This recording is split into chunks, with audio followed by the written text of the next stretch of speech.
Welcome to Super Movie Brothers. Let's start the show. This is a podcast on the Podfix Network. You can check out more shows like it at podfixnetwork.com.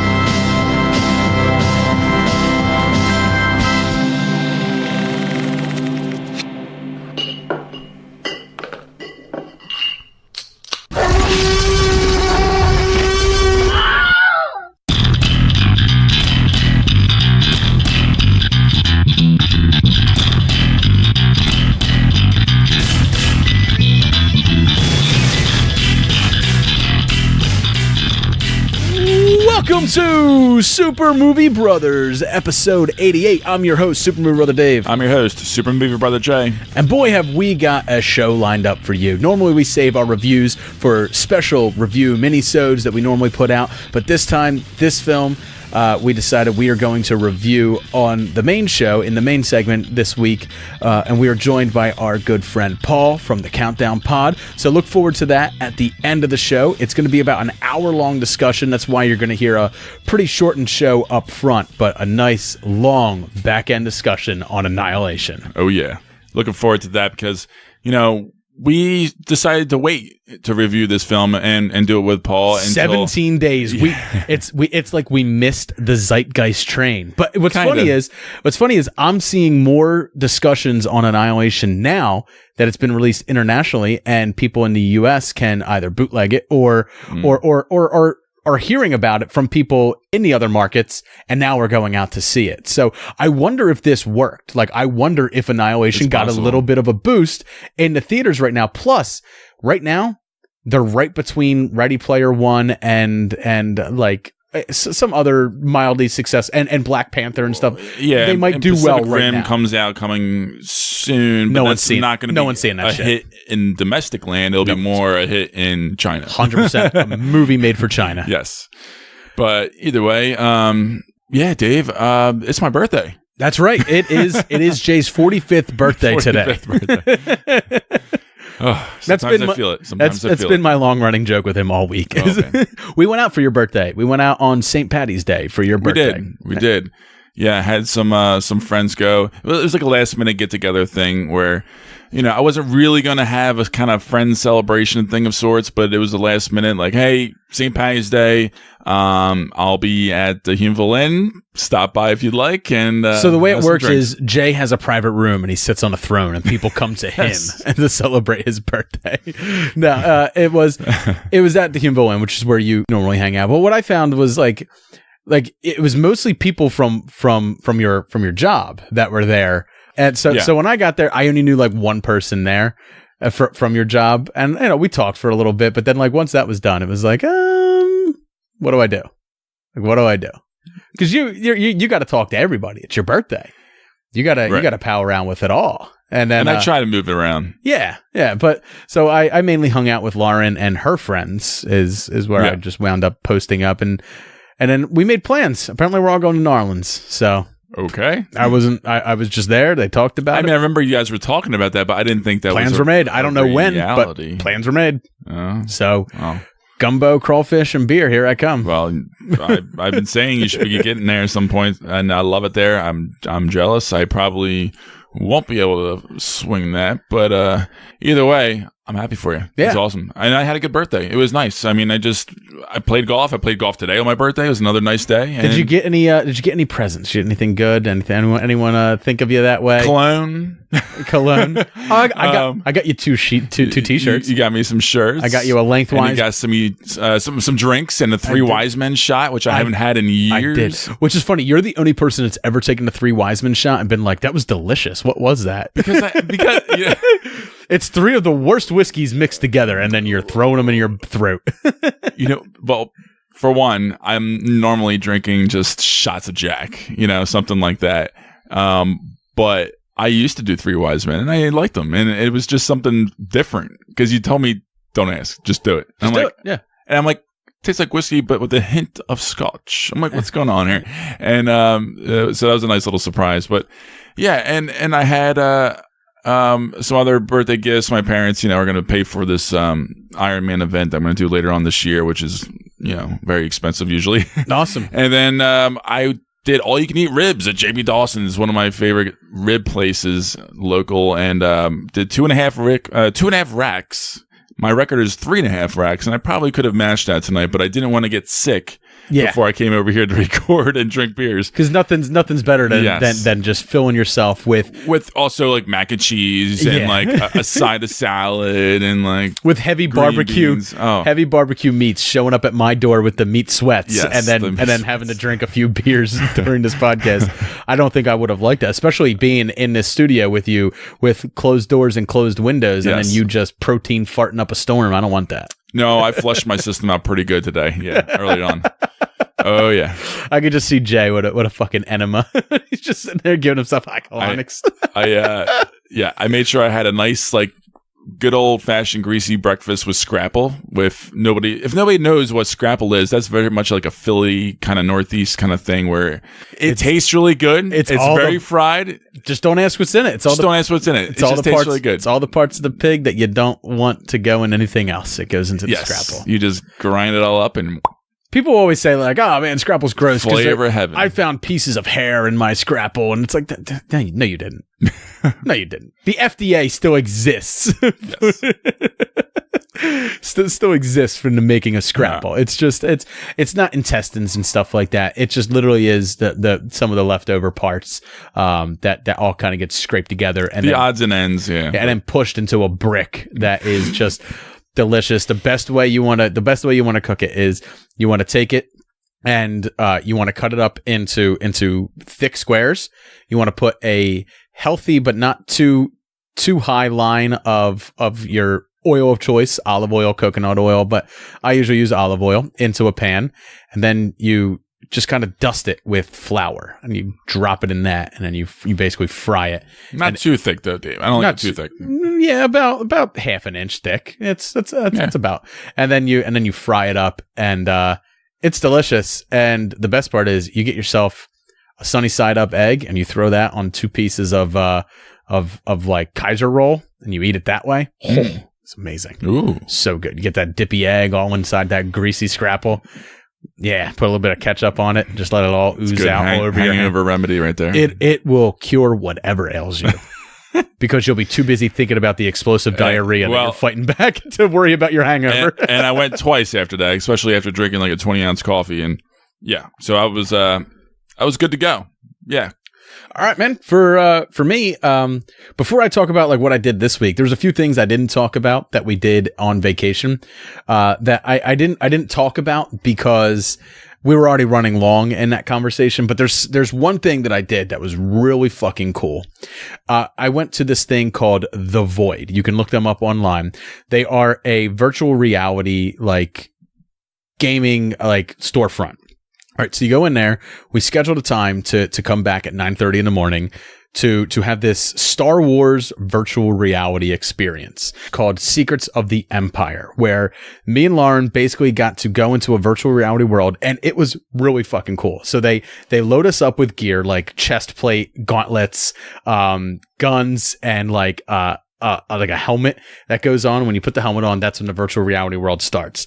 And it's not just sights, it's sounds, and it obviously sounds, but it's also smells and stuff too. So we actually, as we are rebels disguised as stormtroopers, and we travel to Mustafar to get this artifact that the Empire has that we are going to steal so that the Empire doesn't gain its power, and so that we can also learn from it as well for the rebellion. And when you get to Mustafar, they are blasting like hot heat on you, just fucking hot, like hot air. And it smells like sulfur. Like you feel like you're standing above a volcano. And it's really cool because like a few times I lifted up the goggles so that I could like see what the real world around. Sure. And you're actually moving through like a maze and stuff like that. Like it was a fucking cool experience. So eventually our mission becomes find out, stormtrooper fights, lava worm fights, and eventually, wow, Darth Vader just shows up and strikes up that red lightsaber, and it feels like Rogue One, because like you kind of like see like a door open off in the distance, and it's like black, and you kind of make out this figure, and then you just hear and like it's just him like lit up by the red lightsaber, and he just kind of like jumps. Did you get that hard on or something? No, I actually got legitimately scared because what happens was he jumps across the chasm, sort of, but he kind of like does like this like force float thing, and when he lands, he's several feet from you. Ooh. And I just started like firing at him, and he's literally blocking the blaster bolts, and he's like he's inches from me. And then like something happens and I wind up getting saved at the last second. But Lauren was with me. We were with another couple. We had a blast. It was so much fun. You got to customize your character before you went in. And there is one in New York. There's 2 in the UK. There's 1 in Orlando. Oh, so there's not many at all. There's not many at all. But the cool thing is the one in New York, there's 2 of them. One of them you can do Secrets of the Empire, which is the one I did, or you could do Ghostbusters in New York. That'd be so much fun. So like I told Lauren, I was like, if it's still there when Duty and Mon come from Australia and they come to visit us in Philly and we have a New York weekend, we're doing it. You have to. Yeah, it was.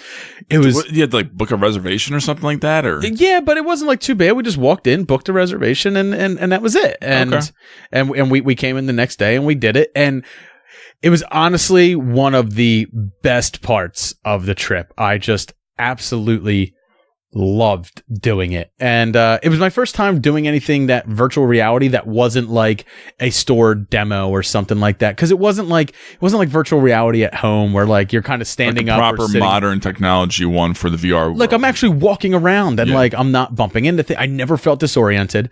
I wasn't like bumping into things. I felt like I was in total control and like everything I was doing. I'm intrigued to give it a go. It was a lot of fun, dude.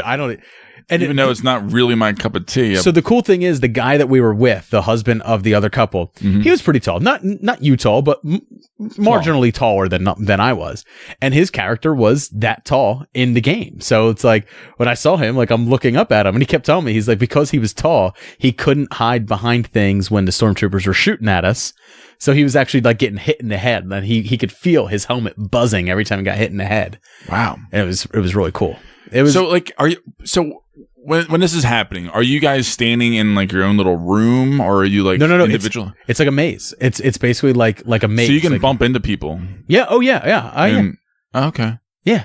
But it's cool because it's like 360. Like if I turn my head, like you have full awareness, like you would if you were just looking with your eyes.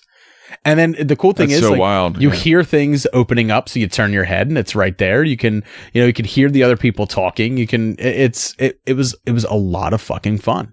It's just a lot of fun. And I wanted to do it again immediately, but Lauren was like, no. So the price point was about $30 per person to do it. For how long? It was about a half hour.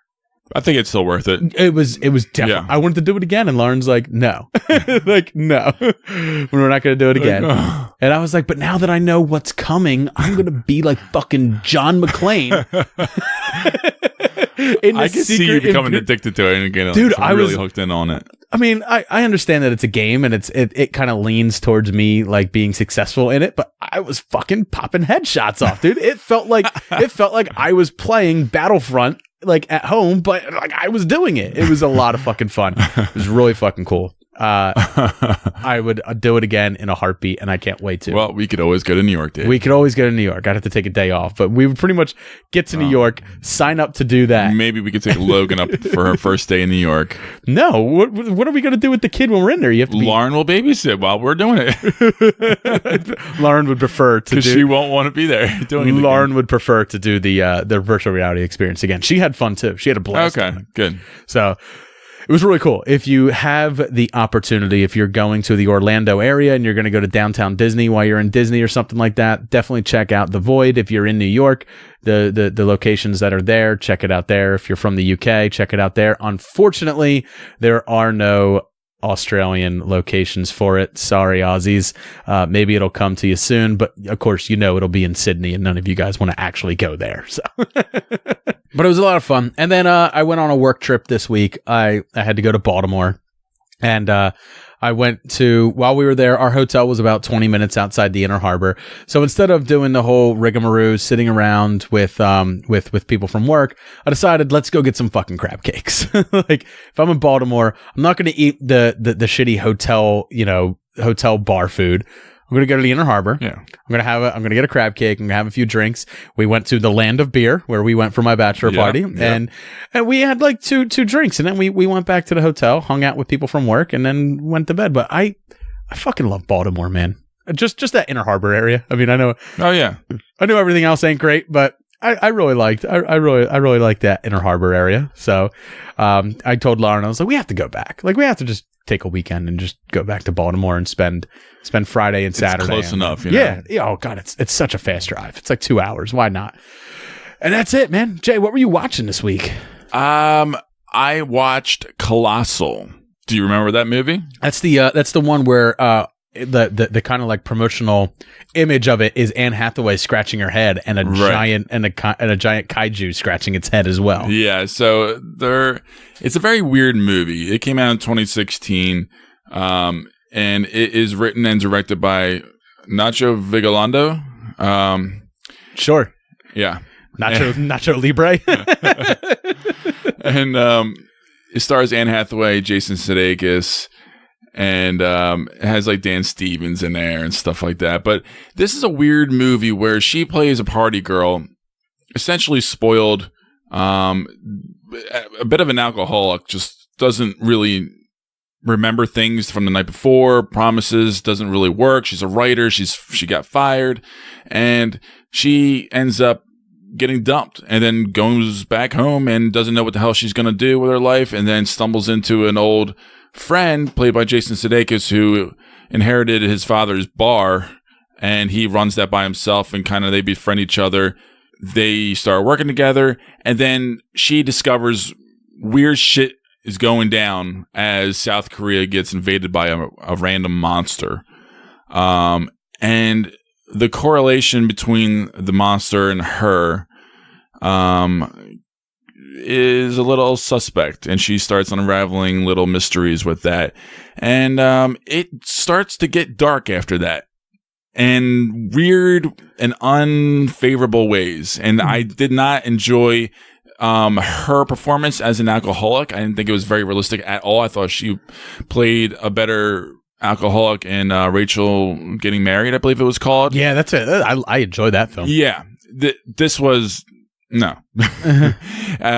It was not on the same level. It's weird because when you read off the cast, you're at the cast, and then you give kind of like the premise. You're just like, oh, it sounds like a weird Evan Almighty, right? But like some. This might be a minor spoiler, but Jason Sudeikis goes like dark and like a villainous kind of way. That he doesn't pull off, and the movie just falls apart for me. I wasn't interested in it. I've heard a few people say like, no, it was good on my radar since it came out. Like it was. Some people were like, "No, it's good. It's good. It's on Netflix too." So right, some people do like it, and it was one of those things where I had it in my notes to watch, and you're right, it popped up on Netflix, and I was like, "Oh, finally, I can." I remember seeing a trailer for it, and I read a few interviews about it, and then I heard a few people talk about it, and I was like, "No, that's just not for me." Like I can just tell. But it's original. It's kind of worth a watch. Like it's not great. Certainly that. I guess it's not. But it's not.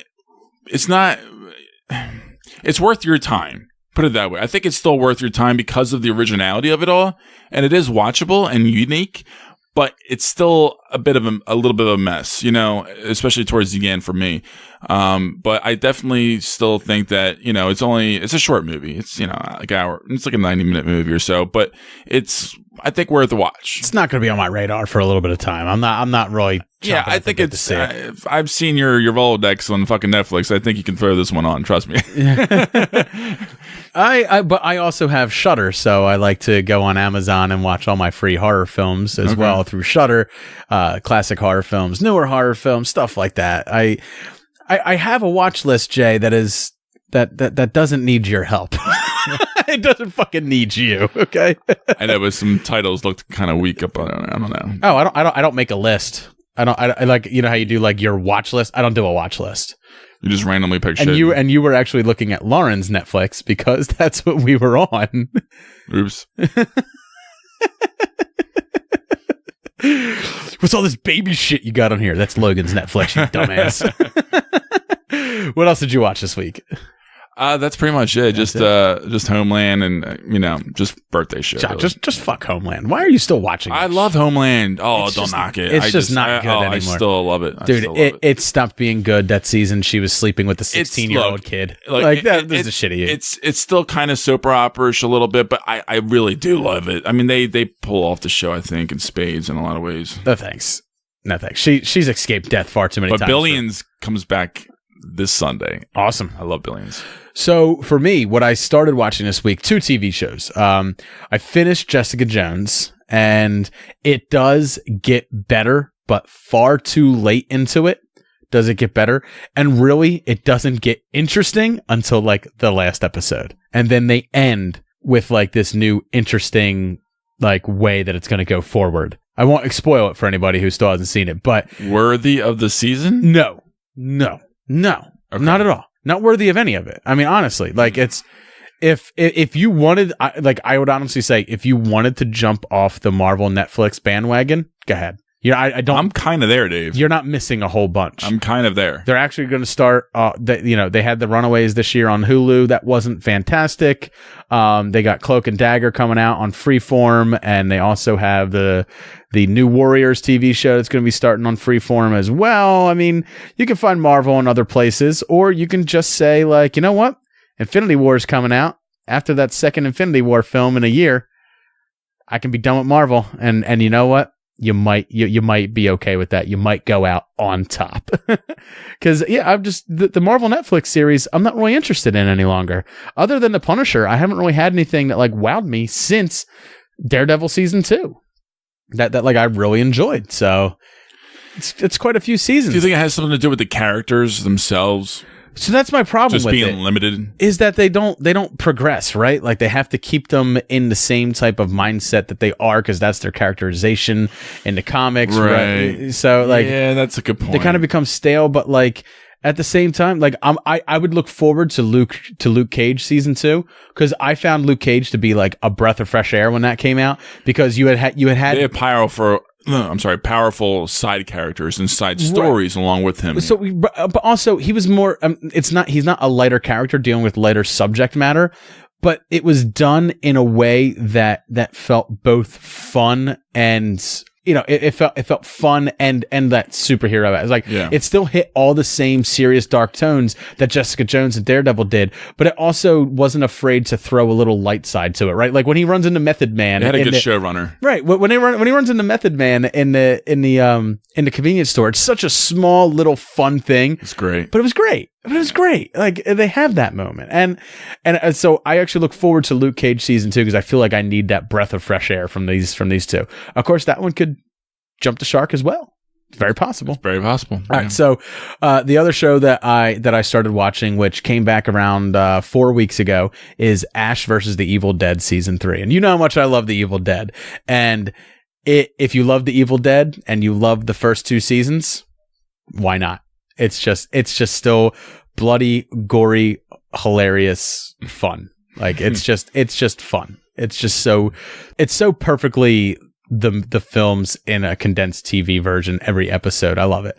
And then the film that I watched this week, because I only got to watch one film just like you, I watched a film on Shudder that's called It Stains the Sand Red. And what this is, it is a story of a woman who is escaping Las Vegas in the wake of a zombie apocalypse. And while on the road, their car gets stuck. And there's one lone zombie coming up the road.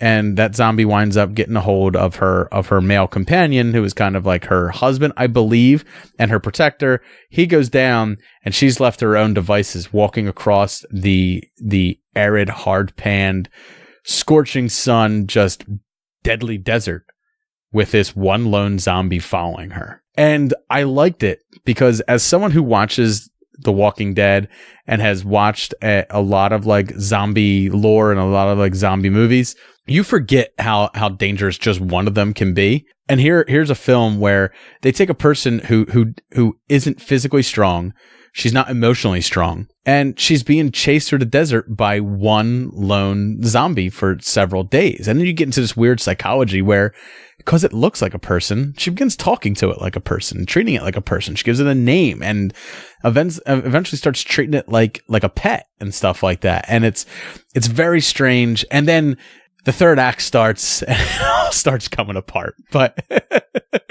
I still found the concept itself pretty interesting. And if you're a horror fan, you're a zombie fan, it's worth your time. Probably the same way Jay feels about Colossal. It's worth your time. You won't be remiss if you don't see it. But if you got the time and you subscribe to Shudder, or you just have access to the film, it's called It Stains the Sand Red. Give it a shot. Why All right, not? cool. Why not? All right, Jay. A trailer dropped this week in between our two episodes. It did. It's kind of a big deal. We have to talk about it. Yeah, Right? I said like no more trailer parks for a little while, but I didn't know this trailer was coming.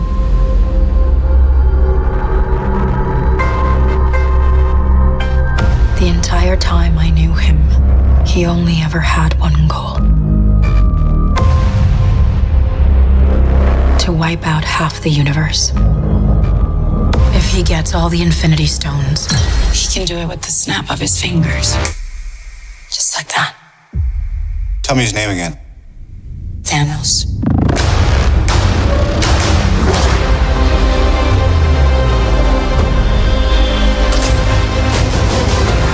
We got one advantage.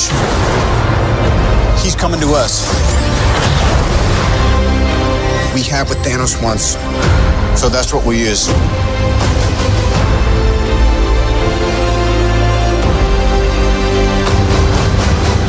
All right, so this trailer is the second full-length trailer for Avengers Infinity War, and I love it, mostly. Can I just say, that last shot, I'm going to cry. Right? Like, so It's such a well-done shot. So they do this great love Chris thing Evans. where like they build up the villain, right? Like you have that Gamora voiceover talking about just how bad he really is. And they even show us later on in the trailer, we get a scene of it's obviously baby Gamora, like little Gamora, like Right. holding his massive purple finger. And like, that's right after he basically destroyed her world and conquered it and killed her parents and took her as his adoptive daughter. So like she knows the genocide that he can bring. And if he gets all the Infinity Stones, like she said wipe out half the universe. I mean, half's not so bad, right? Like you can get by with the other half. He's got to survive, right? So But I mean, Thanos needs to eat. You know what I'm saying? But big boy. but I really enjoyed like that little introduction to the villain, and it's given from the perspective of someone who, if you've watched all the films, you know it comes from a place of experience, right? Like she knows the evil that is knocking on their door. What I didn't like was the whole Peter Quill meeting Iron Man. Like these two people meet and you're going to show it to us in a trailer, and that's the best line that he can come up with. Like your plan's good, except it sucks. Now here's what I want to do. I want to take your plan and I want to do it and like make it work, I guess. Like I don't like what's Make it better. it's not so it's not funny. It's not funny. It has no real quip. The only thing it does is just like it reminds you, oh yeah, Peter Quill is still an asshole. Yeah, I don't He know. learned nothing from. And he learned maybe he'll nothing play from better in the movie. Maybe. I don't know, but he learned nothing from fighting his daddy. He's learned nothing. He's just a dick. well, he's not going to change his personality. And the best thing, like Tony Stark has no quip that comes back. He's just like, wow, okay.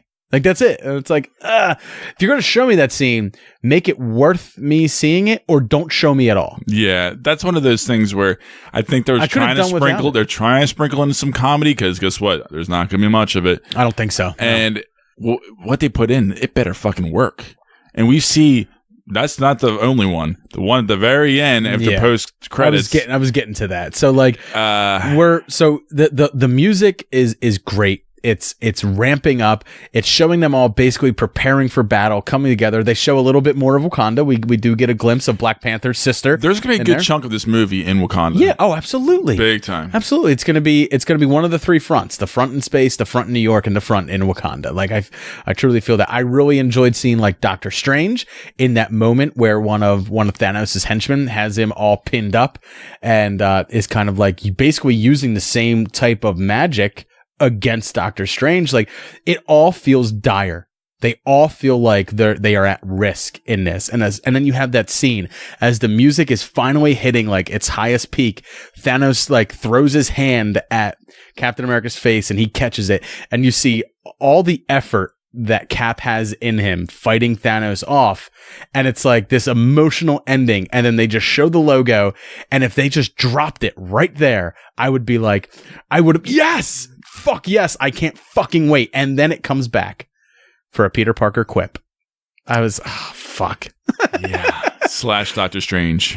Yeah, so I really hated that scene where it's just like, oh, how we doing? We're just meeting. Hi, I'm Peter. And he's like, I'm Doctor Strange. Oh, we're using our fake names? So then in that case, I'm Spider-Man. And then we get a couple of Spider-Man flipping through debris and stuff like that. And I'm like, so underwhelming where you undercut all that emotion. You ruined the trailer for that. Yeah. And it would have worked so much better if you just saw that in the movie. Because guess what? That's not the trailer that you showed us. So don't fucking backhand us a comedy shtick where that's not the tone of the trailer that you were delivering us, and you just kind of ruined it for a lot of people as far as the emotional punch to get excited for it, then also the comedy moment that's in this movie. See, and people think we can't agree sometimes. We do agree at times. Well, we like trailers, so we like to, we dissect them. But one of the things, like, I think you're right. I think in the film, some of these jokey moments might work, but they feel out of place here. In this trailer, like they feel out of place. I felt like I could see that working a lot. Both jokes I feel like could work. I'm amped for fucking battle, man. And then you throw me like these quips, and I'm like, I don't need that. I'm amped for battle, man. Like my balls are dropping. Give me my broadsword. I'm going in. Thanos. Yeah, I enjoy the trailer still, but it's not. It robbed itself of that emotional punch that I felt like for a final trailer, it's like, yeah. I don't know if it's final. I think we're going to get a bunch more TV spots. Trust me, they will spoil several other scenes that we would look forward to coming soon. But I think as far as full trailers, this is probably it. I mean, yes, there will be some TV spots. There will be a TV spot eventually that just shows occasional clip that will show the new hammer that Thor is forging, and then we'll be like, well, there's that spoil. We know he makes a new hammer. I hope it's not too weird looking. I can show you what it looks like because I saw it in Disney World. It's well, at least what I think it'll be. I think it'll be Stormbreaker, which Stormbreaker is the hammer that was given to Beta Ray Bill, who for a while took over Thor's God of Thunder mantle from the Asgardians. But in the ride in Guardians of the Galaxy Breakout, where you escape from the Collector's prison, for lack of a better word, you help Rocket get the rest of the Guardians of the Galaxy out. One of the cool things is as you go through the line, you're basically seeing the Collector's collection, and it's all this cool kind of like Marvel memorabilia. Some of it's from the films, but the majority of it is actually from the comics, but they bring it to life like it was existing in the Marvel cinematic universe. It's kind of cool. So I'll post a picture online, but there is Stormbreaker, which is another Asgardian hammer forged from a dying star. I really like it. So more than likely, it's not as masculine per se as the other one, but it's got a little like axe head on the back. It seems to have a little bit more function to it and a little bit more. I don't know, a little flair. But anyway, that is our thoughts on the Avengers Infinity War trailer. Jay, let's go get into beers and let's get our Alex Garland love on. Let's just get it started early. Tune in; it's a good one.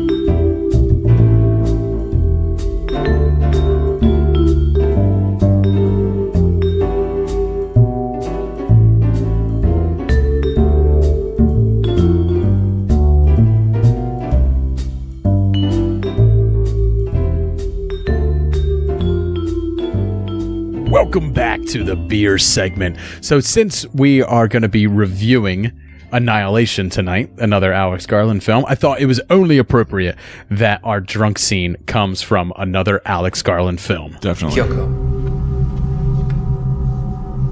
Where's Nathan? Where's Nathan? Jesus Christ, you really don't speak a word of it. What the fuck? Oh, no. Stop. No, don't do that. Don't do that. You don't have to do that. What are you doing? I told you you're wasting your time talking to her. However, you would not be wasting your time if you were dancing with her.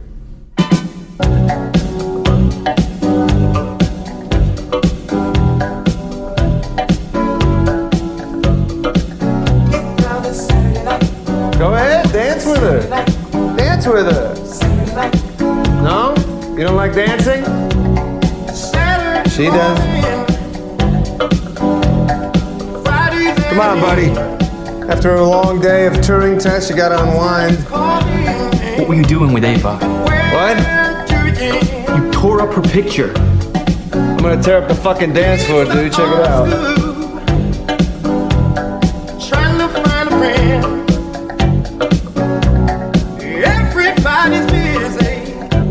Can't wait for the night to begin. All right, so that is this week's drunk scene, and obviously it's coming from Ex Machina, and the two actors that you're hearing talking are Oscar Isaac and Domhnall Gleeson. Now, this has been a film that me and Jay have been in love with since it came out in 2015. Definitely, yes. And I'm very happy to get it on here in some way. Finally, right? I just figured it was such a perfect time to do it. And one of the things I love about this film, and it's one of the reasons that we chose this scene, is because Nathan, if you just looked at him from the surface, seems like an honest, fun, loving guy, right? He drinks, he plays with his robots, and he just wants to show people a good time.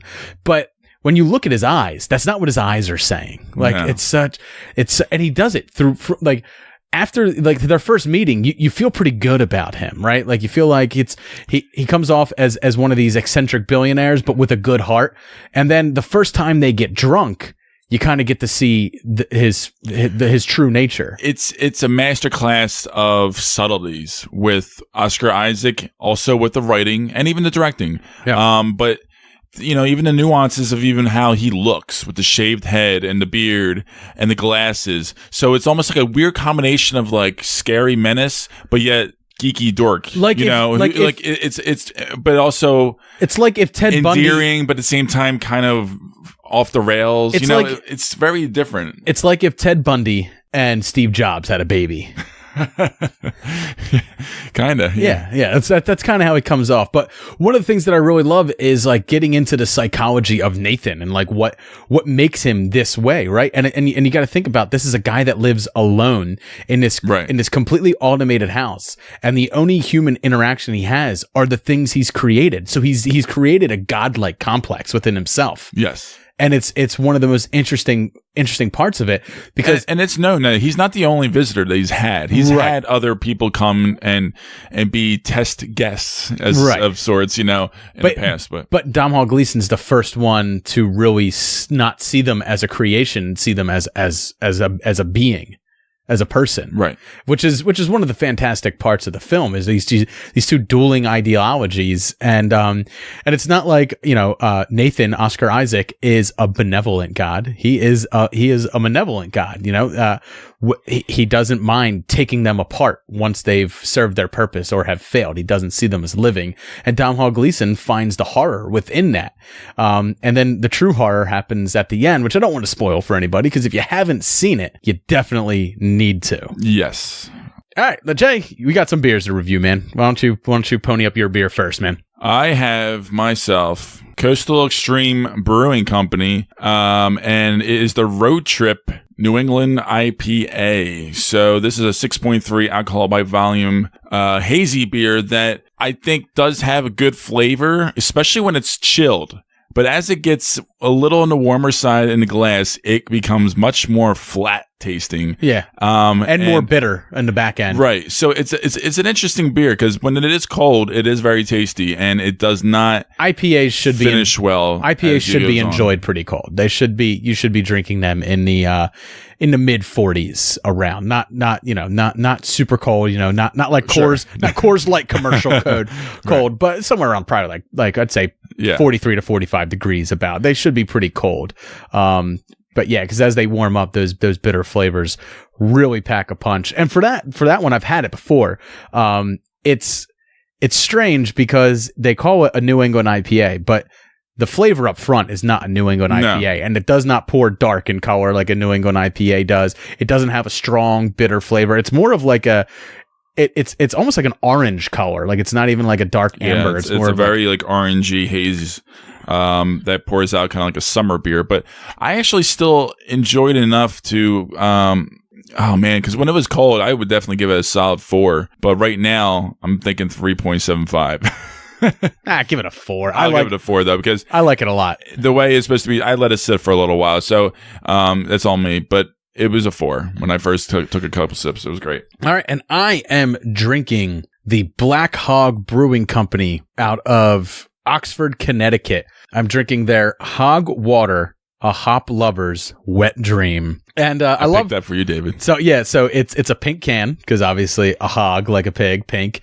But I love the art on it because it's a wild boar and he's swimming in water and he has little swimmies on as he's swimming, trying to keep his head above water. It's a funny looking can. Yeah. This drink is 7% alcohol per volume, and I love that they call it a hop lover's wet dream because it's not an IPA. It is a pale ale. It's not an IPA, but it definitely has some heavy citrus up front, very very very dry hopped, and then it has a both bitter and sweet back end, like a very citrus fruit back end to it.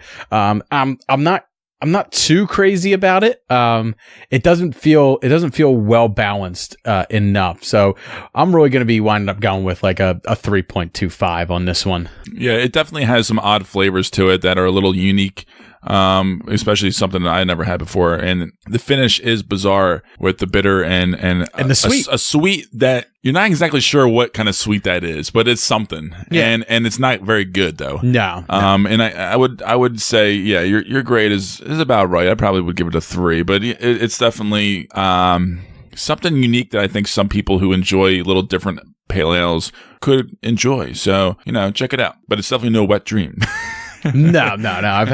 I have had better beers. I actually have a Pizza Boy that I'm going to be drinking. That is a fantastic beer. Pizza Boys are good. Yeah. So, Jay, let's get Paul on the line and let's head over and let's review Annihilation, which just came out internationally on Netflix. Can you describe its form? No. Start from the beginning.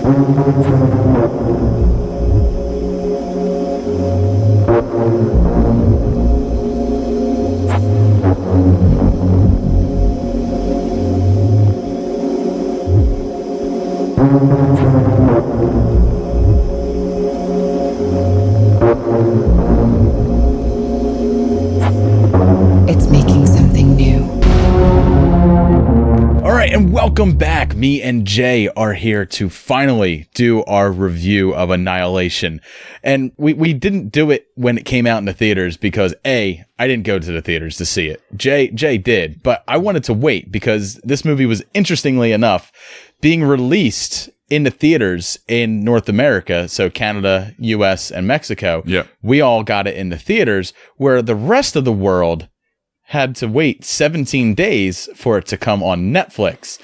And I thought, we should review it then, because then a more broader audience can watch it. Plus, it gave me a real nice excuse to have our guest on. And me and Jay are joined by Paul from the Countdown Podcast. Paul, what is up, man? Hey, guys. Hello, Dave. Hello, Jay. Hello, listeners. It's a pleasure to be here from, technically speaking, the other side of the world. Yeah. Yes. No, literally speaking, the other side of the world. Welcome, Paul. And you're Sans Wayne, which our listeners are thanking you for.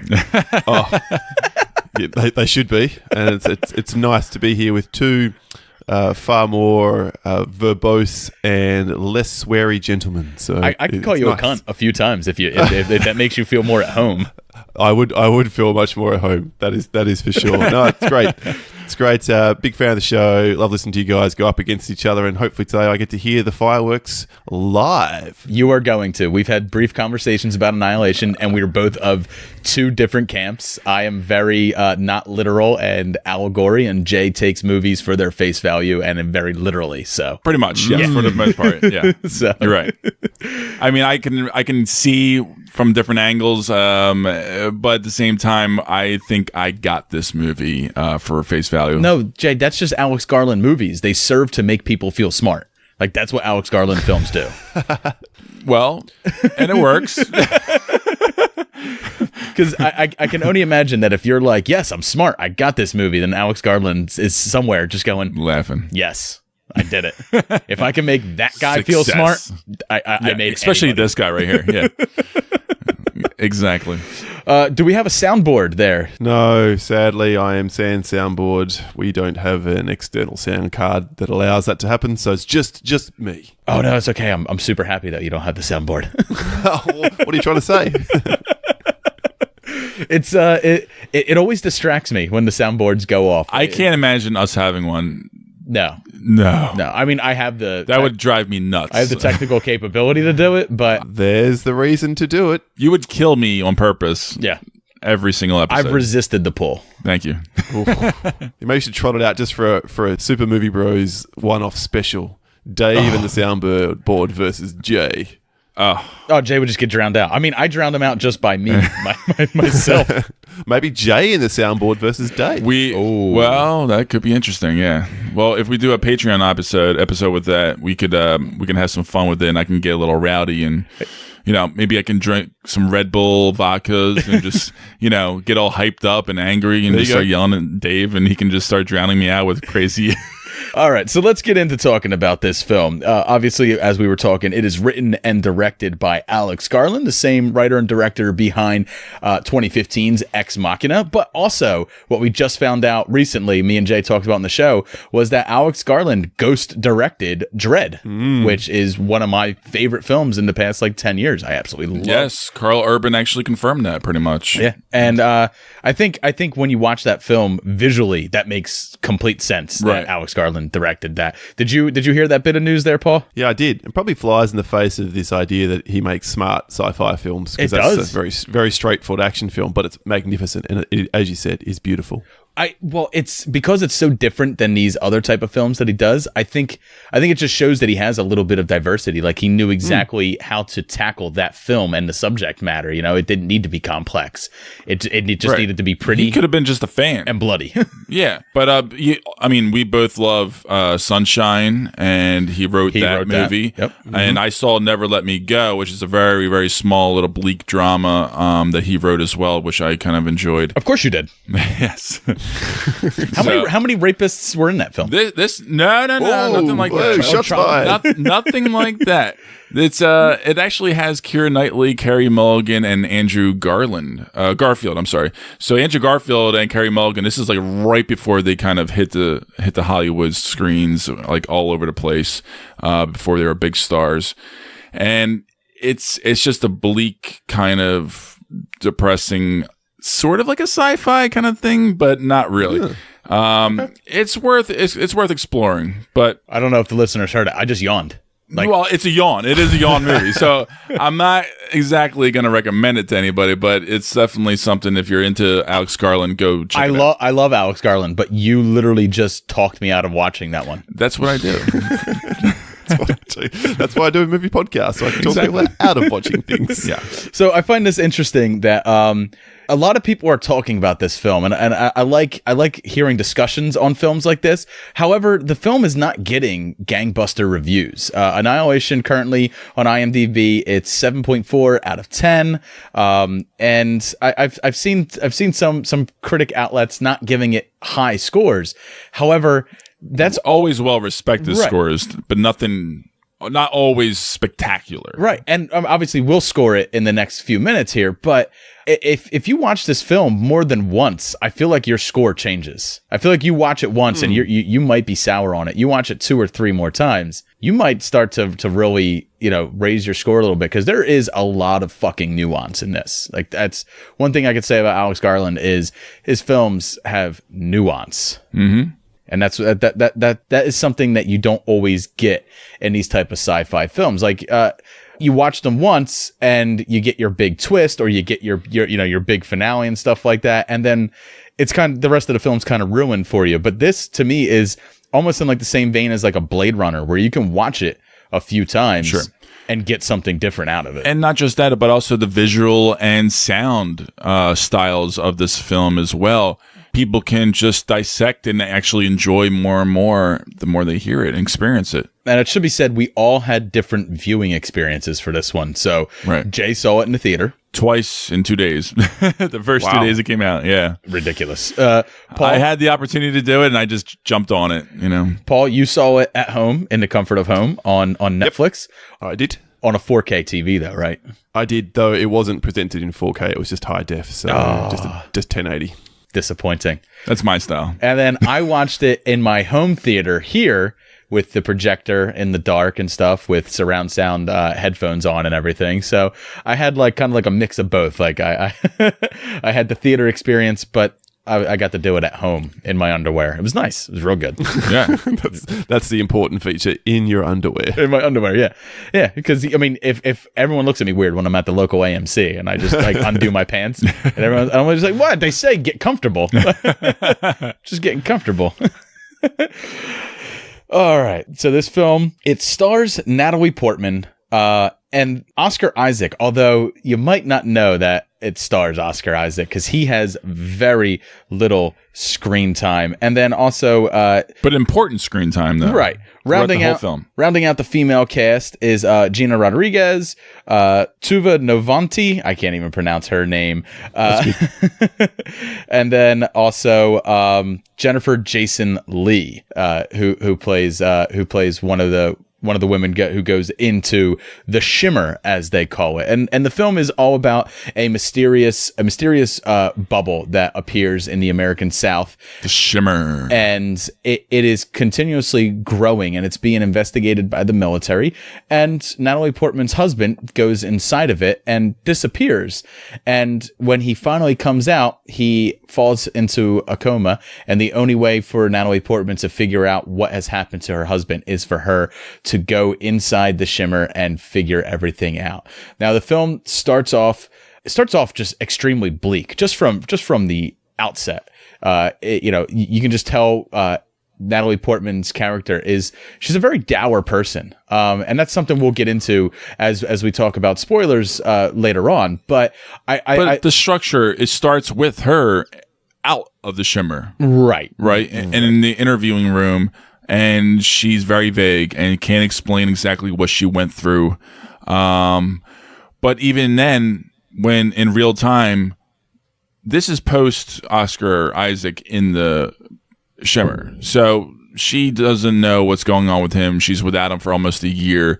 She's probably on the depressed side, right? I mean, as far as my husband's gone, I don't know what's going on. I don't know where he is, what happened to him. And there's a greater reason, that makes sense. We'll get into in spoilers. But Paul, did you find it jarring, or did you find it? Did you find that it was it kind of buried the lead right off the bat, given that the interview with her in the beginning kind of spells out everything that happens to all the ancillary characters in the film? Yeah, look, it was an interesting framing device, and I guess it takes away from some of the tension, maybe, or the thrill of what's going to happen to these characters. But at the same time, it sets it up, as you suggest, sort of a nihilistic kind of bleak undertone, really, or tone to the film. And I appreciated that, because it was very stoic to start off with. She's vague.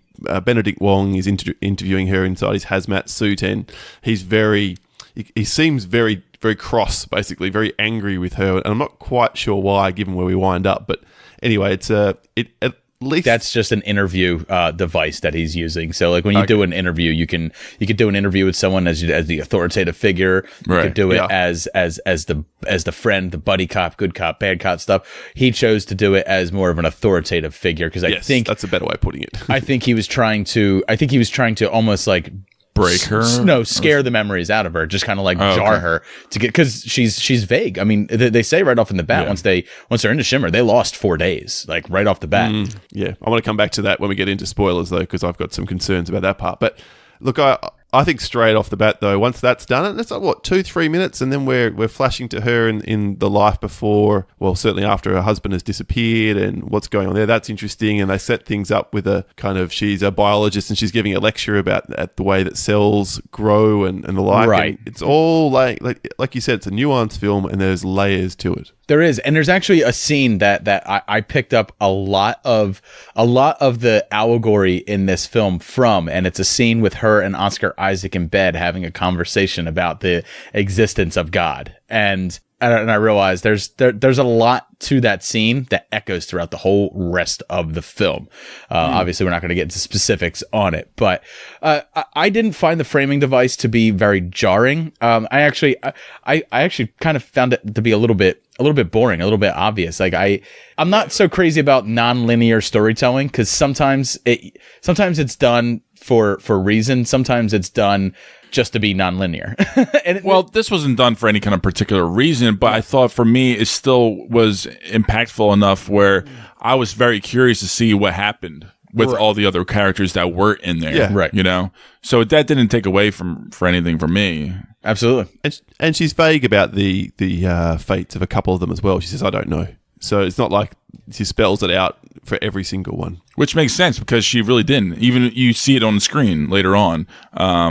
But, we'll get into that later. But it's kind of hard to talk about non-spoilers in the beginning. Yeah. But Well, I mean, so obviously the main draw to this film was the visuals, right? Like these are absolutely stunning cinematography, very, very beautifully framed shots in the filter that they used for this film that gave it that shimmer, that shine while they're inside the shimmer was just stunning. Like, I mean, all the and the way that the foliage and everything inside the shimmer popped. The production design was very on point. Absolutely. Beautiful, really original. Well said.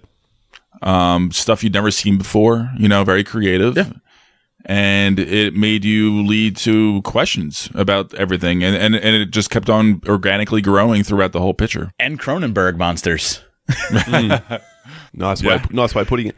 And even it's almost inside the shimmer. There's almost this sense of like this on an uncanny valley is usually reserved for when humans don't look quite human enough, but it almost felt like that for the entirety of the landscape. It didn't quite seem real, yet it was visually arresting. Right. And while watching it, that's one of the things I kept thinking. I was like, Alex Garland very easily could have taken things and done like grotesque, body dysmorphia with a lot of the stuff. But he didn't. He reserves a lot of that stuff. It gets reserved, because if there was a lot of gore, if there was a lot of like, special effects with body dysmorphia and stuff like that, then it would make so much of the stuff that happens less shocking and less stark in contrast. So he does this balance of beauty and also the harsh reality of the fact that, nothing is right here. Everything is an upside down world, essentially. And I think without the beauty, if it was all just horror, then you wouldn't have really appreciated the characters and them reacting to it and them figuring it out and just the whole look of it. You wouldn't have appreciated it if everything was a horror show inside there. But if Cronenberg did it, everything would have been a horror show inside there. Yeah, I appreciate Garland's style with sci-fi and his ambitiousness as far as like wanting to leave the viewer with questions and wanting to discuss things with other viewers and have different kind of interpretations for his pictures, and I love that. I really do appreciate that, because you don't get enough of that, really, when you think about it, throughout the year. Certainly. Yeah, I think it's an ambitious film, and that's partly the reason why it wound up on Netflix everywhere other than in North America, because the studio, Paramount, just went, was it Paramount? Whoever it was just went, I don't know about this one. We think it's going to tank because the final act is weird and out there, and that's such a shame. If I can really emphasize anything as an international Netflix subscriber or someone outside of North America, I feel cheated I didn't get a chance to see this on the big screen. It really sucks. It was amazing. Thanks, Jay. Visually, but also, just the sound design right the final act. Paul just opened his bleeding heart to you. I know, and threw salt right in it. This is a punch to fucking Paramount, right? I mean, but I get it. In the business standpoint, this was something that they were really worried about, and they actually shot stuff that they were trying to sugarcoat or like help the viewer understand the last 10 minutes of the film, and not leave us so, I guess, filled with questions a little bit more than a normal ending of a film. So films like this always remind me of Jay can't speak to this, but growing up playing old NES video games and Sega Genesis games, there was no tutorial level. You learned by failing, right? And like so many of films nowadays, they're basically, the way the script is written, it's so exposition heavy that it's hand holding. You pretty much in the beginning of most films, you have a tutorial level that introduces you to the world. This didn't do that for you. This didn't ask you to This didn't tell you anything about the world, about anything that was going on. The whole point of like that interview in the beginning was it just dropped you right the fuck in, and it tells you that shit's going to go down and you're going to have to watch it unravel. It gave you a few pieces of the puzzle so that you have some connective tissue while the whole rest of this film plays out. I love it. But you don't have enough to really figure it all out until the very end. And even then, it leaves questions and it doesn't give you all the answers, and it leaves a lot up to you for your interpretation. And a lot of that goes into the fact that Alex Garland read this novel, but he didn't research the novel when he made this film. Like that's one of the things that I found interesting in interviews with him. He said he read this novel and he had his interpretation of it, and he read this novel several years ago. So when he went to go make the film, this film is his interpretation of what he read. It is not a beat for beat the novel. Sure. It's just it's his recollection of it and what he took out of that novel. And I think that's the best way to approach source material is to really put your interpretation of it out there. Because when you do something beat for beat, you might as well just hand people the book and say, here, just read it. Right. If I want that experience in a different medium, as an artist, for a director, exactly, you got to put your own flavor on it, So let's get into acting a little bit. So we know that the movie was gorgeous. We know that it's deep. We know that it asks a lot of questions. It doesn't give a lot of answers, and there's a lot of things to love there. But so much of it hangs on the performances. So, Paul, what did you think of the performances in the film, specifically Portman? Yeah, I've read a few reviews that suggest that other than Portman, the cast is a bit weak, which I didn't find at all. I thought they all did their jobs, were at least accomplished, and all sold their characters. And like you mentioned, we're not handed a whole bunch about these characters up front. The film organically fills you in as we go, certainly, and especially about Lena or Natalie Portman, but enough about the other characters as well. So in that way, you're growing with Lena in her experience. I think the rest of the women, they were all archetypes, and that's not a bad thing, because we didn't know a lot about them. They had to be archetypes, right? We had to have the Vasquez from Aliens, right? We had her in there. We had someone akin to her in there. So you could look at them and you can understand their archetypes. The only person in the cast that I really, for some reason, had a problem with, and I found her character grating, and they didn't give us a whole lot of her character before getting into the Shimmer, was Jennifer Jason Leigh. I was not crazy about her performance in it. I understood, they gave her a reason for a drive for wanting to complete the mission. They also gave her a reason why she is so nihilistic in the same way that Lena is. So I think they needed her character to keep pushing forward, like keep going, you know? Mm-hmm. Everybody else was going through these own little issues, and she just kept on wanting to explore, keep going farther and farther in, and further on the movie, really, essentially. So that's one of the things. Like she was this person who was there, and she wanted to learn so much about the Shimmer. She wanted to learn what was going on inside of it, and why this and why that. But at no point while she was there did she stop to look around like the other women were. The other women were putting the pieces of the puzzle together the second they get into the Shimmer. She was so goal focused on getting to that end goal that I felt like it was, I really felt like she was literally there as the plot device to get them to that end point. And you might have needed that in the script. I just wasn't buying Jennifer Jason Leigh's performance in it. I wasn't crazy about it. The most important thing to remember is she was a cunt for the sake of being a cunt, I think. That's about it. But they're just scientists, and and she's a doctor, and like they're not the normal kind of clan that would go into this kind of environment. A clan? Well, whatever. I mean, like, you know, they've had multiple people go in before and all not show up again, Jay, again. And so they just try something It was a different. group of multiracial women. It was not a clan. Don't say clan. Okay, wrong word. Sorry, Dave. I had a slightly different reaction, though, to Jennifer Jason Leigh. Sorry to cut you off, Jay, just very quick. Because she's a psychologist, and I'm a psychologist, and so to see her be so non-psychologist-y in that she completely seemed to lack empathy. So that I was intrigued by that, and I thought she played that well. They eventually explained to some degree why that is, but I think it was more, she was almost traumatized from what she had to do up until that point. Yeah, I think felt like she had to be the strong one in the group that kind of, or at least seemingly kept focus and try to fulfill their purpose, whatever the hell that was.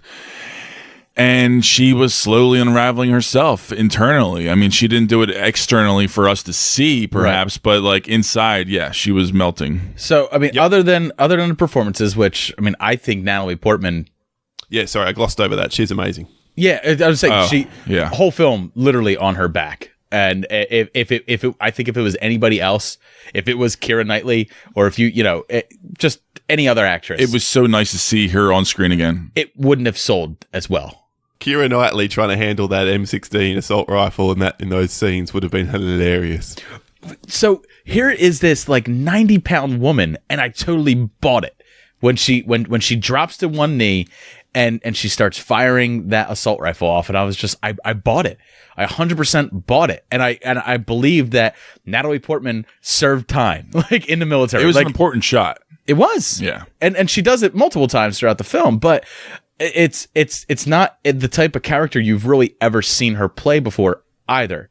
Like, we've seen her be weak in, let's say, V for Vendetta and become strong. We've never seen her just playing this type of strong and physically strong character. We've seen her play emotionally strong, but here she's not just emotionally strong, physically and mentally strong as well. And I thought her performance throughout the entire film was wonderful. I really enjoyed it. I enjoyed Oscar Isaac's performance as well, the little of it that we got, because towards the end, there's a lot of nuance in his performance that we'll get into when we get into spoilers, which we're actually about to get into. But I know Jay wanted to talk about the score a little bit because you were floored by the score. Well, yes. So the guy who did this is Cliff Martinez. He is just one of those guys that has done a lot of really interesting and fantastic scores as of late that really just knocks your socks off. And this one, I think at the final act, oh boy, this is going to get into spoilers territory, I'm not sure, but it really gets loud and riffy and very unique and very sharp, and it really just cuts through you in the moment, and that really just... I loved. I found it really interesting because at moments when I heard the score, I was like, all right, this is Hans Zimmer ripoff. And then the second my mind started thinking that, the score changes and goes into something unique and interesting. Very. And I loved it. I thought it got progressively more unique and perfectly suited to the film. The further it went, the final act, I was marveling at it as well on my home theatre system, let alone in the theatre like you saw it, Jay. Yeah, and I had the surround sound headphones on, so when that score started like really wailing at the end, it swelled like literally inside me. Like I felt it. I grew a couple inches in my pants. So let's go around the horn and let's give this film a score. Because I feel like you're going to get our true impressions of it in the next bit when we start talking about spoilers and we start really getting into the meat and potatoes of the film. Paul, having just watched this several days ago, what's your score for it? I'm continually perplexed by the way your American scoring system works. So your letter grades, spell it out for me here. What's an A plus to get out of 100? What's an A plus? An A plus would be 95 to 100. An A would be somewhere between, like, let's say 93 and 95, 92, 93, 95. Okay. And then an A minus would be somewhere between like 89, 90, 91, stuff like that. And then when you get into the B plus, you're in the high 80s, and then B mid 80s, B minus low 80s. So in our tertiary education environment here, we just have 80 and above, and that's called a high distinction. Doesn't matter if it's 95 or 90 or whatever. So I give this a high distinction. I don't think it sounds rough, but I guess my score would be a B plus. But for me, a B plus is for you guys at least an A minus, if not an A. I don't think you're wrong on that, because a B plus is what I'm giving this film as well. Visually stunning, and the plot is absolutely wonderful, and it does a lot to make you think. However, there are times within the Shimmer where I have some plot problems, and specifically some timing issues as well, where I feel like it loses its continuity a little bit, but it doesn't fault it too much. It keeps it out of that A plus category where I would put a previous film of Garland's like Ex Machina. I think this is just falling shy of that. So I think a B plus is right on point. Jay, what do you got? I'm going to give it an A. I actually really, really enjoyed this. This is one of those movies that I just ate it up visually.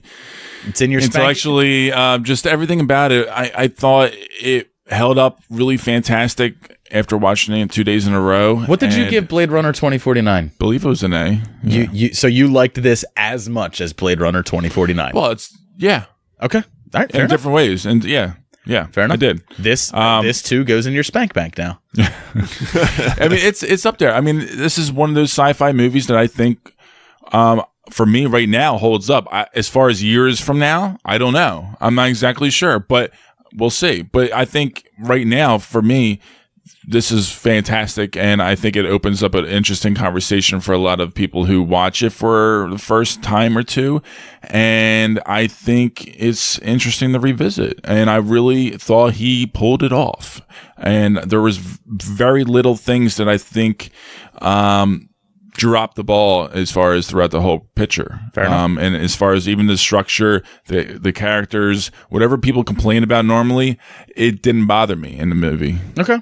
Fair enough. So, you got that engrossed. Yeah. All right, so let's get into this spoiler section. Spoiler warning. Spoiler warning.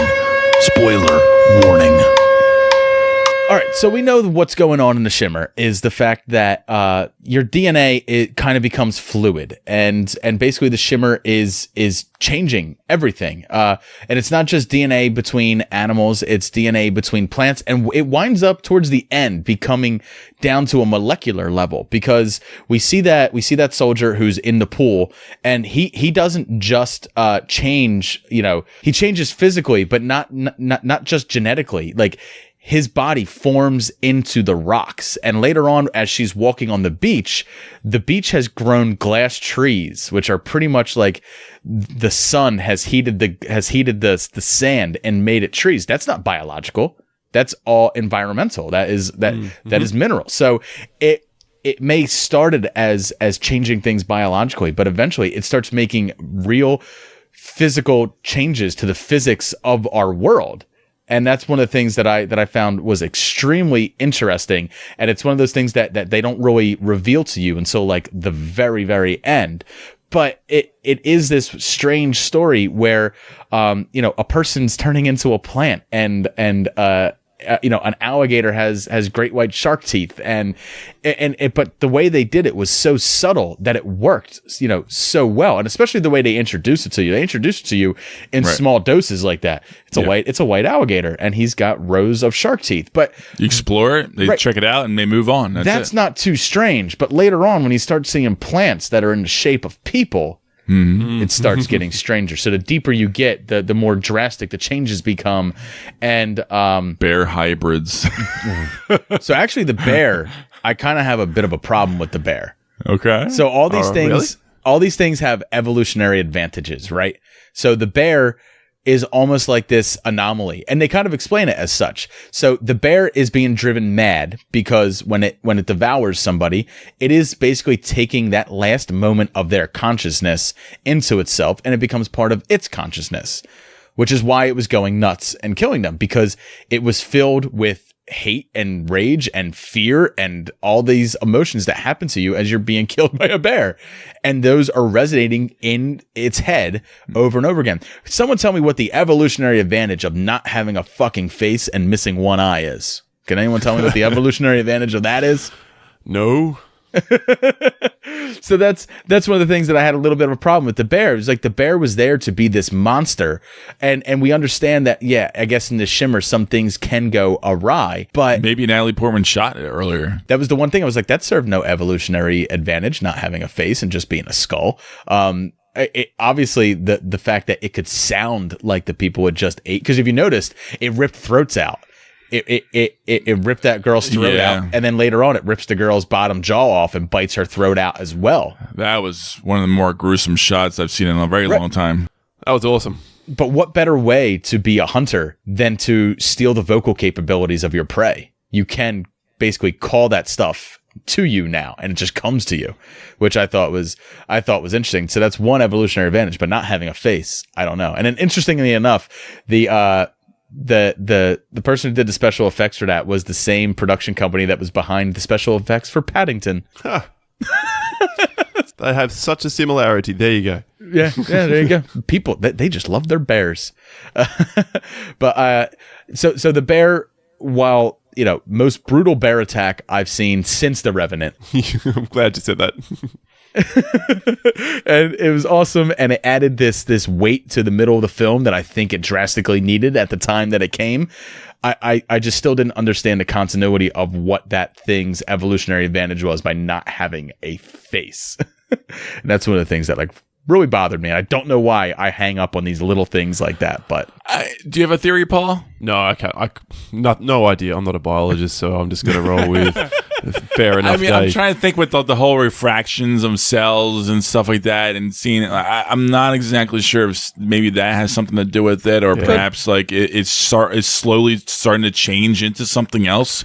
I mean, we just don't know. I mean, he's kind of essentially absorbed a human being. Well, that's the key word. You just used the key word, refraction, right?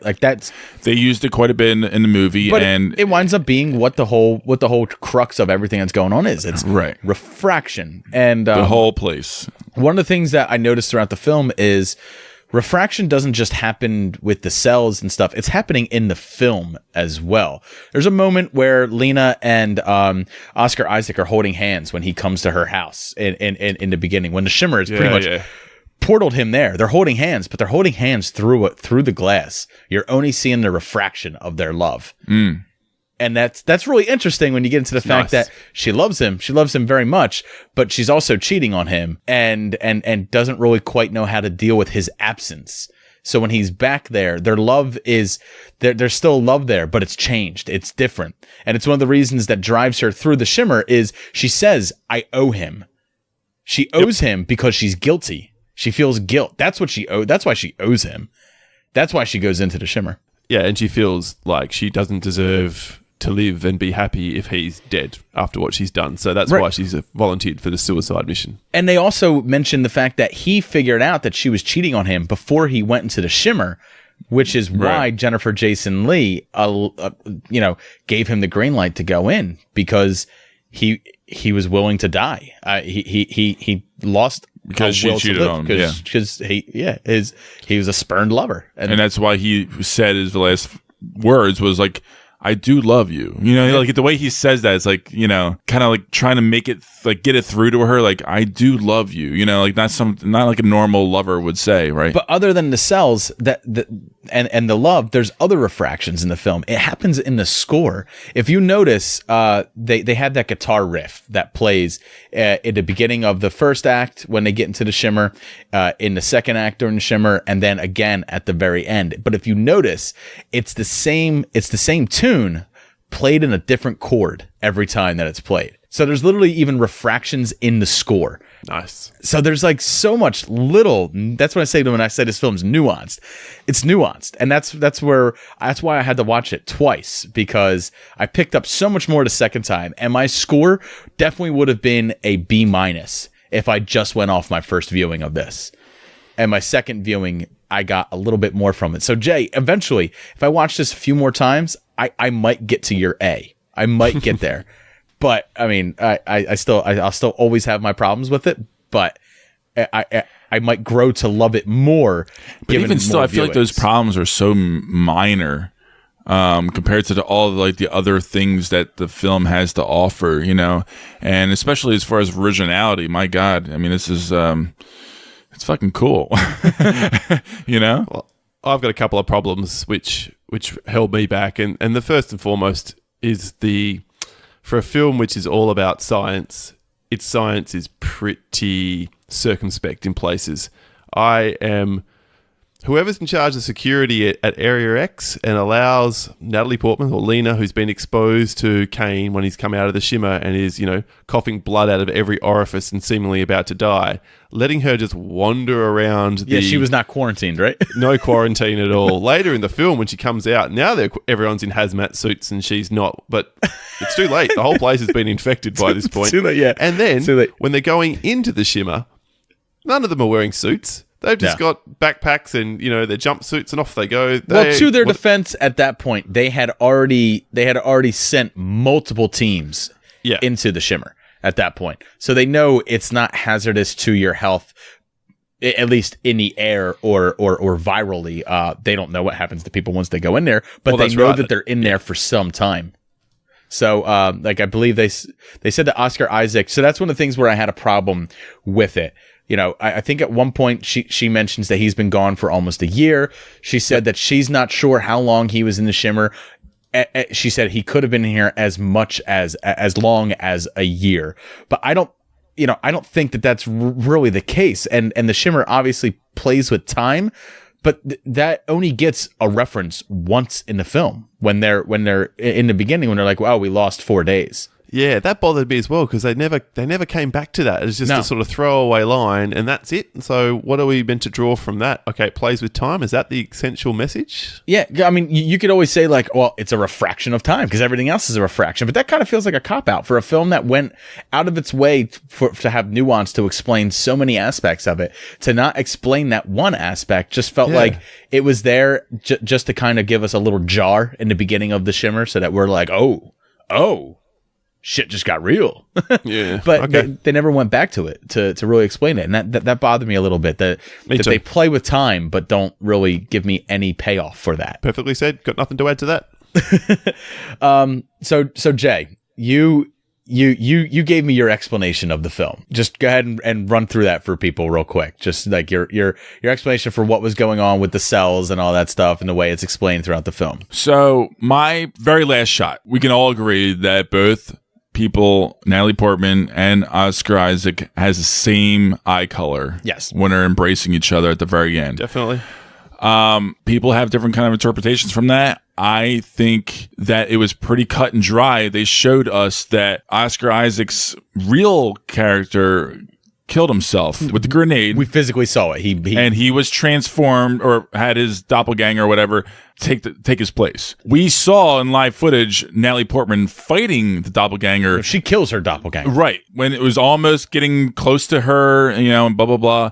And she outsmarts it, kills it. But at the same time, just like every single character before her, they were slowly changing because of the shimmer and multiple different kind of ways. She comes back out, she's changed. That's the thing. It didn't matter who made it. It doesn't matter whether the doppelganger makes it. It ultimately did not matter. Or she makes it. Either way, the end result's the same. A new being. She's just like Oscar Isaac, essentially. Yeah. And with the tattoo that she has on her arm that was never put on her arm throughout the film. No, it was on the girl. It was on the girl because the shimmer, the refractions. It was on Vasquez. It was on another person, and it's just going to happen to go on her now. Well, also, it's an infinity symbol. It's and that too, and the snake eats itself kind of thing, and there's a lot of interpretations with that too. But ultimately, it's a continuous loop. I mean, if you notice, they sent multiple people into the shimmer, right? Like multiple teams and everything like that. Yes. And they're talking about the plants and how the plants grew that way. But if you watch the one character, Josie, when Josie walks off and you see her slowly turning into a plant, when Natalie Portman catches up, she can't figure out which plant is her. So my theory is that all of this has happened over and over again, just with different people. Yes. And I think she just let it go. And if you notice, other people have made it to the lighthouse as well. There is a skeleton graveyard out there. Right. Yep. And I think other people have gotten to that end point as well. It just, they weren't them.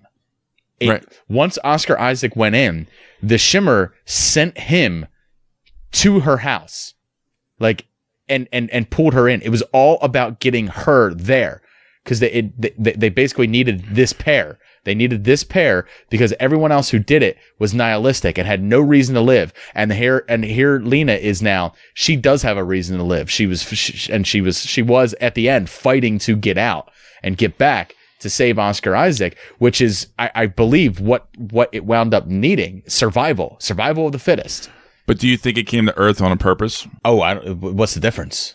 No, I mean, some people might think that, but I don't think it did. I think it's literally just by chance. I think it literally had no purpose. Right. I think this thing is just any other organism just trying to grow and trying to adapt. Then that's an atheist view on everything. It is a very atheist view, but that is my view on this picture and the way they're portraying my takeaway from this film is, and it all happens in that conversation in bed. Oscar Isaac is religious and believes in God, and he kind of taunts Lena for not believing in God, and she talks about how God made a mistake. We only age because there is a genetic flaw within our cells that causes us to age. Mm-hmm. It's God's mistake, and if you kind of follow through it, if you wanted to take it to that leap, then this alien entity or whatever is there is kind of correcting that mistake with the infinity symbol and with changing things. It's almost like it's God correcting his flaw. And when you look at the inside of the shimmer, isn't that a lot like the way the Garden of Eden is described in Genesis in the Bible? Yeah. And then so what happens in the end? Two new beings come out. Adam and Eve. Yeah. I think that is just like a happy coincidence that maybe like Garland might have spiced up a little bit. Get the fuck out of here. That's a happy coincidence. That is an absolute biblical allegory that is right there in front of you. It's an allegory, I know, but do 12 years of Catholic school like I did, and then you'll pick up that allegory. I just feel like this is more of a... You're so literal. That's the thing. You're so literal about everything. I've never even heard you speak in sarcasm, so I know you're a literal motherfucker. Yeah. And when you watch something, you look at it literally. When I watch things, I experience something like this, I don't just look at what's in front of me. I look at the things that are influencing it and not saying deeper meaning, because it's not that, but there's obviously some allegory there. And that's what I'm drawing the line to. Now that could just be me because I went to Catholic school for 12 years, and you could probably take a lot of other creation stories and draw things. You know, they could be what is it? Osiris and Isis from Egyptian from Egyptian lore and everything like that.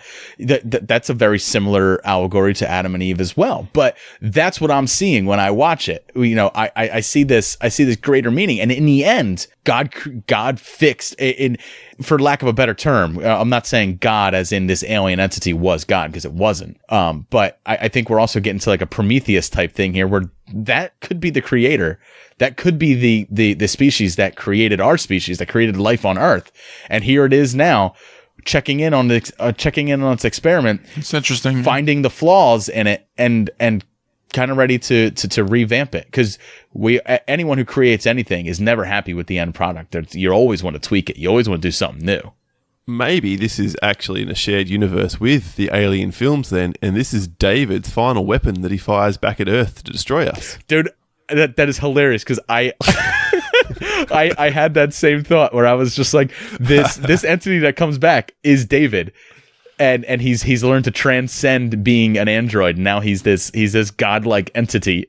And he's changing everything. Now Ripley Scott can fuck off and leave the alien universe alone because it's done.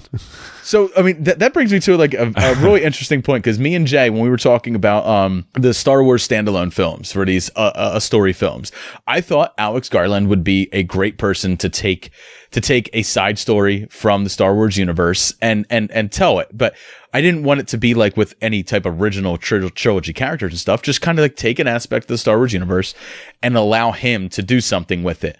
But now, having said that, can we just fire Ridley Scott and hire Alex Garland to just reboot the Alien franchise or fix it? Absolutely. Take my money. I'm in. Yes. I mean, a hard yes. But I feel like it's going to be a little bit of time before we get that. I think he could do something interesting with the Disney Star Wars episodes. Like, he could do some episodes, perhaps. Would he even be interested in something like that? I liked so far, he's a very original content kind of guy.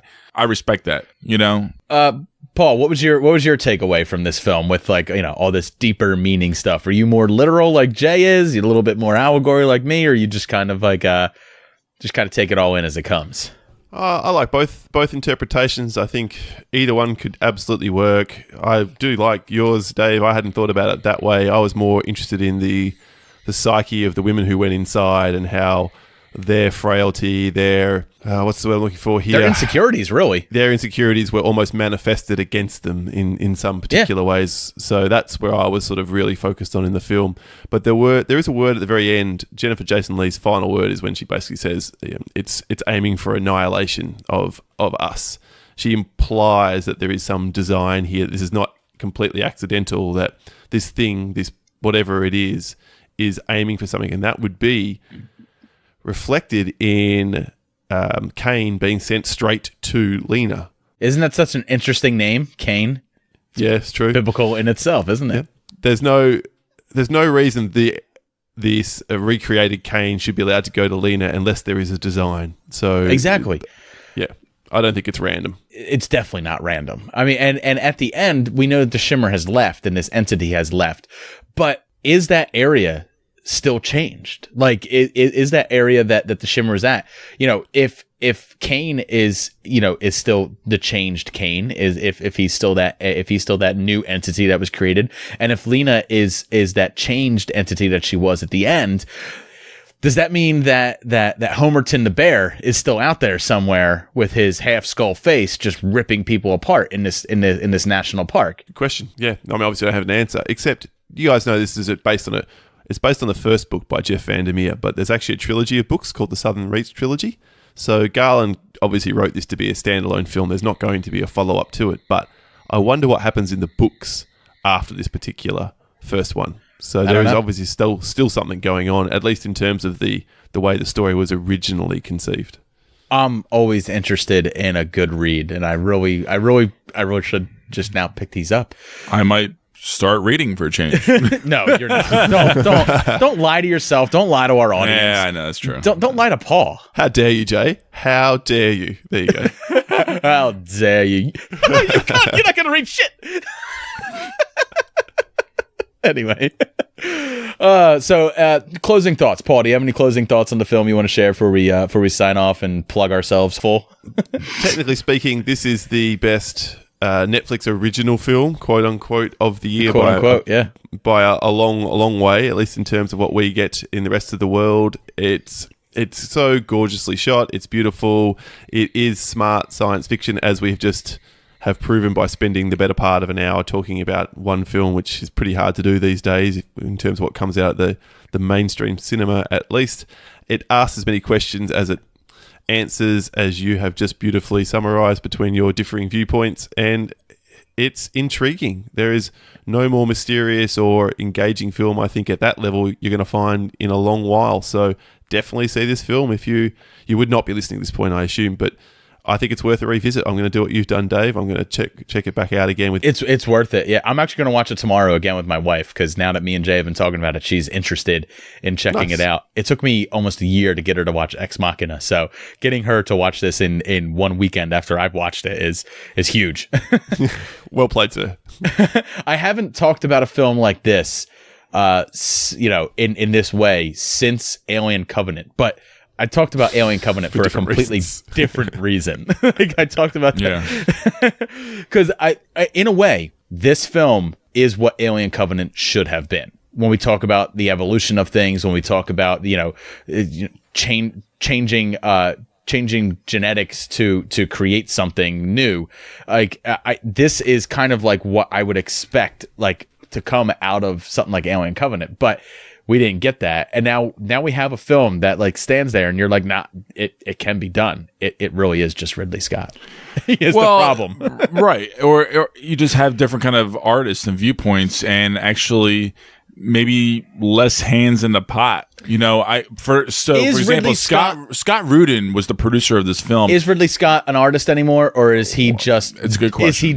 Is he just whiskey? Just old. He's just whiskey in a glass now. That's all he is. He could be. He's just a pickled old man. But Scott Rudin actually saved this picture because he fought Paramount because he had the last say as far as final cut. He gave it to Alex Garland, not the studio. So we can all thank him for actually having this final product because it could be completely different. But he couldn't save it in the theaters. I mean, he did something though. He tried. I think they experimented with it because I think they realized this could be a little too complex for the average moviegoer. Here's the thing: if this had come out worldwide, the way that it was intended to, it would have been as big of a box office flop as Blade Runner 2049 was, because general audience is not interested, and I don't say highbrow sci-fi like I'm thumbing my nose at the people who don't like it or anything like that, but it is a highbrow sci-fi film, and that doesn't appeal to a mass audience, right? And it's not like the trailer showed you a whole lot of action, and it's not like there was action filtered throughout. Like this is a pretty somber film for the most part, punctuated by moments of action and stark contrast to that somberness, but that doesn't speak to a wide audience. I think people would have gone to see this film in the theaters and would have been, its Rotten Tomatoes score would be so much, or its viewer score would be so much lower if people paid money to see this.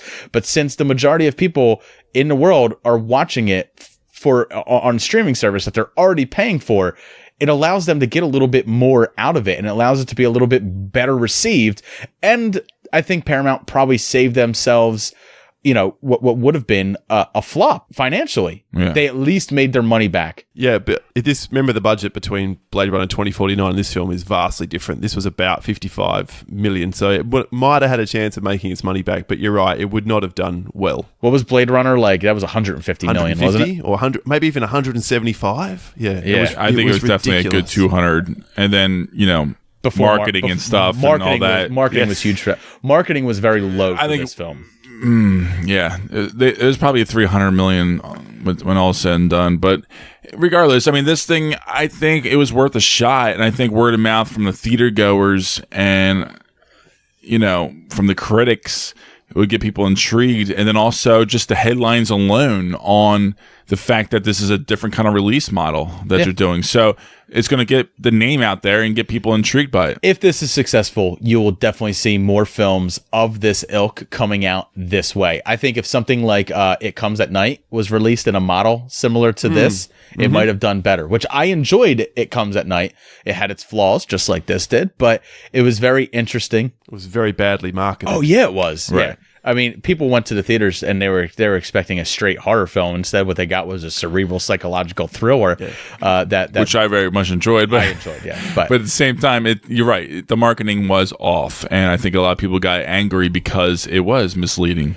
So let's stop stroking our intellects. We've had a great conversation on this film. I hope people have really enjoyed it. I know we've run a little bit long. This is longer than our normal reviews. Don't worry. I mean, me and Jay kept the rest of this episode pretty short just so we could fit this in. I really, really, really want to thank our guest for joining us. Paul, why don't you tell everybody where they can find you as if they don't already know? Well, thank you, gentlemen, for having me on. It's a pleasure to get to talk in such detail about a film like this with the two of you. Love the show. Please keep it going. You can find our show by searching for The Countdown movie and TV reviews pretty much anywhere, but the most direct way is on Twitter at The Countdown PC. And then you can always follow us on Twitter if you have any comments that you want to add about this film. You can reach out to us on Twitter at SuperMoviePod. Make sure that you check out the beer reviews that Jay runs over there on the Untapped app.